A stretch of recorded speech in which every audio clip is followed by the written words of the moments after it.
আশা করি সবাই ভালো আছেন। এই ভিডিওর মাধ্যমে আমি খুব সহজে দেখাবো আপনারা আপনাদের বিকাশ অ্যাকাউন্ট থেকে কিভাবে যেকোনো ব্যাংকে টাকা ট্রান্সফার করবেন। এটা খুবই সহজ। প্রথমত আপনাদের বিকাশ অ্যাপটি ওপেন করতে হবে। তারপর আপনাদের বিকাশ পিন নাম্বারটি দিয়ে লগইন করবেন। লগইন করার পরে ইন্টারফেস এরকম দেখবেন। এখন আপনারা নিচের দিকে আসবেন, একটু নিচের দিকে এসে একটা অপশন দেখতে পারবেন এনপিএসবি, এখানে ট্যাপ করে দেবেন। ওইখানে ট্যাপ করে দেওয়ার পরে এখানে দেখবেন ব্যাঙ্ক অ্যাকাউন্ট, এখানে ট্যাপ করে দেবেন। তারপরে ব্যাঙ্ক অ্যাকাউন্ট যোগ করুন। এখানে আপনারা কয়েকটা ব্যাঙ্ক দেখবেন, এখানে যে ব্যাঙ্কগুলো সাজেস্ট করতেছে এই ব্যাঙ্কগুলোতেই আপনারা বিকাশ থেকে উক্ত ব্যাঙ্কে ট্রান্সফার করতে পারবেন। এছাড়া অন্যান্য ব্যাঙ্কে ট্রান্সফার করা এখন অপশনটা তারা নিয়ে আসে নাই, সামনে নিয়ে আসবে হয়তো। তো আমি যাচ্ছি, আমি হচ্ছে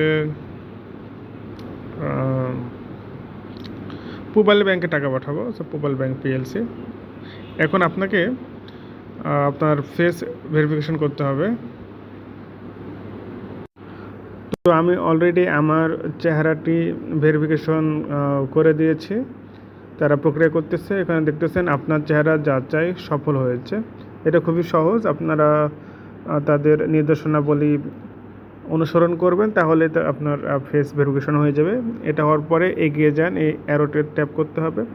এখন পূবাল ব্যাংকের অ্যাকাউন্ট নাম্বার বা যে ব্যাংকে পাঠান সে ব্যাংকের অ্যাকাউন্ট নাম্বারটা এখানে লিখতে হবে।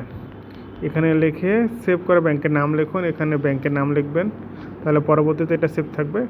এগিয়ে যান, এখানে ট্যাপ করবেন, আপনাদের পিন নাম্বারটি দিবেন। আপনাদের পিন নাম্বারটি দিয়ে এখানে ট্যাপ করে ধরে থাকতে হবে। তারপর দেখতেছেন এটা হচ্ছে সকল অ্যাড হয়ে গেছে। তারপর এখান থেকে ট্রান্সফার করতে পারবেন। এটা পরবর্তীতে আপনি এখানে আবার যাবেন, ব্যাঙ্ক অ্যাকাউন্ট। আমি এখানে দেখতেছেন পূবাল ব্যাংক একটু আগেই অ্যাড করলাম, যার কারণে এখন আপনারা জাস্ট এখানে ট্যাপ করবেন, করে টাকা পাঠাবেন, তাহলে টাকা চলে যাবে।